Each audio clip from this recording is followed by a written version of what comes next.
Now on 3, we are joined by author Marvin Peake, the author of Out of the Tunnel, an epic tale of battles, breakthroughs, and new beginnings. Thank you so much for your time today, Marvin. Very excited to hear what all went into this book. I know there was a lot of inspiration from your life prior to this coming out in July when it was released. So tell us a little about that background and what went into this story. Taylor, thank you for having me. It's an honor to be here. I was divinely manipulated into doing this book. I never intended to tell these stories. There are some public figures and high-profile folks of intimate stories that I'm revealing. It's all safe and good, but it's exciting as well.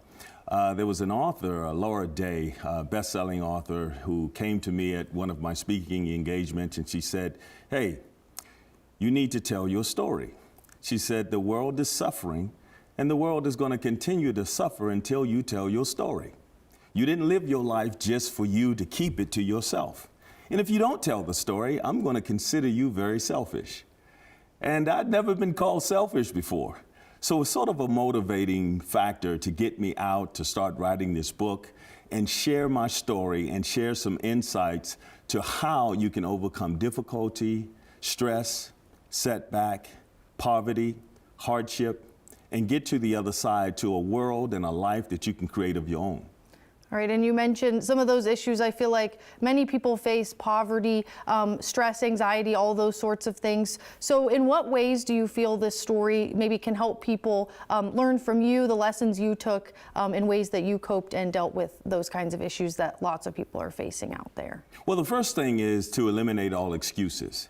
If anyone has a right to make excuses, it would be me, growing up homeless and living in extreme poverty, growing up around crime and drug-infested neighborhoods. But I wanted to break through from being a victim. And that means taking responsibility for my life and my circumstances. One of the easiest things to do that we do as humans is that we love to point fingers and blame other folks for our shortcomings. But it's an addiction that we need to break. And sometimes it's a cyclical generational trauma that needs to be broken. And so I learned things about myself to be resilient and know the difference between resilience and resistance, and to persevere, to break through. And I learned things of how the universe works, how humanity works, how we get along with each other. I also understood that when it's all said and done, when I create the life that I want, what I visualize, what I emotionalize, what I vocalize, that the universe, God, source, or whatever we believe in, has no choice but to materialize. Holidays, since it's the holiday season, I didn't have many of them to celebrate and enjoy. I was a grown man. I was in the military when I slept in a bed for the first time. But what was important to me is giving. Understanding that reciprocity is a part of nature, everything that we are and everything that we do. So I don't go into relationships to give, to take, I go in to give. And one of the things that I learned about people and myself is that you really don't know who a person is to you until they can no longer get what they want from you.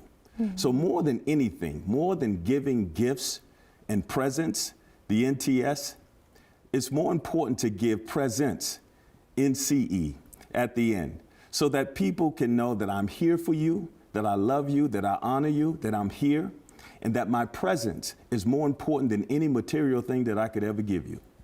All right, some great messages, as you mentioned, heading into that holiday season, really remembering that giving your presents and not presents, yes, gifts-wise, obviously more important. So if people want to read more about your story, learn some of these lessons, where can they get that book? Wherever books are sold, Barnes & Noble, Books A Million, Amazon, of course, my website, marvinpeake.com. Everywhere where books are sold. And one of the last things I want to say, we live in a society that promotes quitting and giving up. There's no reason for us to ever give up and quit and make excuses, because now we celebrate people quitting. And I could never be here before you now. I could never write this book and have the kind of impact that I'd like to have on people's lives if I were to give up, make excuses, and quit. All right, great message to leave everyone with.